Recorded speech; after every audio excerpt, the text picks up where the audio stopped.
ሜሲ ይለያል፣ በጣም ይለያል። ይህ ተጫዋች እንግዲህ ትናንት የዓለምን ክብረ ወሰን ሰብሯል። በዓለም ዋንጫ በሚሮስላቭ ክሎዝ ተይዞ የነበረውን ክብረ ወሰን አነካክቶታል። 18 ጎሎች በዓለም ዋንጫ ያስቆጠረ የመጀመሪያ ተጫዋች ሆኗል። ሜሲን አድንቀን ሳንጨርስ ደግሞ ምባፔ ተተካ። ፈረንሳይ ከኢራቅ ሌሊት ላይ መሀል ላይ የተቋረጠ ተጫዋች ነው። ቀን ላይ ታስታውሱ ከሆነ እየነገርኳችሁ ነበር፣ መረጃውን እየሰጠኋችሁ ነበር። የሴኔጋልና የኢራቅ ጨዋታ እስከ 8 ሰዓት ድረስ ሊገፋ ይችላል። የአየር ትንበያው እንደሚያሳየው ከሆነ ተንደርቦልት ወይም ደግሞ እንግዲህ ቀጥታ ስርጭት ላይ ከኛ ጋር የነበራችሁ ቀን ላይ ታስታውሳላችሁ። የተለያዩ ተፈጥሯዊ ነገሮች ሊኖሩ ይችላሉ። በተለይ መብረቅና መሰል ነገሮች ባልነው መሰረት መብረቅ ነበረ። ፈርስታፍ እንዳለቀት ዘግይቶ ነው በኋላ ጨዋታው የተጀመረው። ግን ምባፔን ማንም አላስቆመውም። ትናንትም ሌላ 2 ጎል አስቆጥሯል። በዚህ ዓለም ዋንጫ ከሜሲ ቀጥሮ ብዙ ጎል አስቆጥሯል። በሁለት ጨዋታ 4 ጎል አስቆጥሯል ክሊያን ምባፔ። ሌላው የዓለም ዋንጫ ትልቅ እጩ ነው ለዓለም ዋንጫው ፍጻሜ። ዓለም ዋንጫውን የመውሰድ ዕድል ያለው ተጫዋች ነው ክሊያን ምባፔ። ገና ከመሆኑ ጋር ተያይዞ እድሜው የሜሲን ክብረ ወሰን የማሻሻሉ ነገር ሳይታለም የተፈታ ይመስላል። ምናልባት ሜሲ አሁንም እንዲሁ እያስቆጠረ ሂዶ ምባፔ ቀዝቀዝ ካላለ በስተቀር በዚህም የዓለም ዋንጫም ሊሰብረው ይችላል። ምባፔ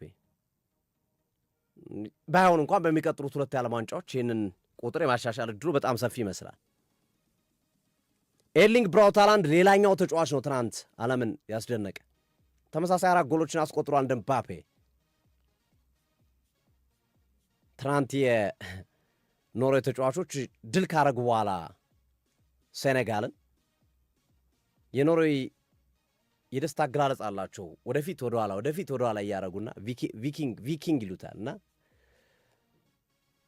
የሚያስገርመው ነገር ታምቡሩን ይዞ ማርቲን ኦዴጋርድ ሲያስጨፍራቸው ነበር እና በጣም በብዙዎች ዘንድ አነጋጋሪ ሆኗል። ላይክ ምን ያህል ተግባቦት እንዳለው አምበል ነው።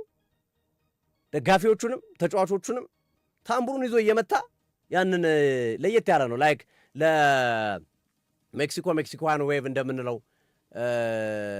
ለፖዝናን ሴሌብሬሽን በሰርቢያ ምናምን እያን እንደምናነሳው አዲስ ነገር ይዞ መጥተዋል።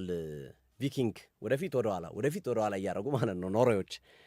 እና እሱን ሲመራ ነበረ ኦዴጋርድ። ትናንት አሲስትም አድርጓል። የአርሰናል ደጋፊዎችን ትንሽ ልባቸውን ያሳሰው ይመስላል። ከዛች አሲስት በኋላ ከመሃል ሜዳ ኬሪ አድርጎት ሄደው ኳስ ነውና ለሃላንድ አሲስት አድርጎት ያስቆጠረውና እንደ አንድ ዓመት ብንታገሰው የሚሉ ቁጥሮች እየበዙ ይገኛሉ።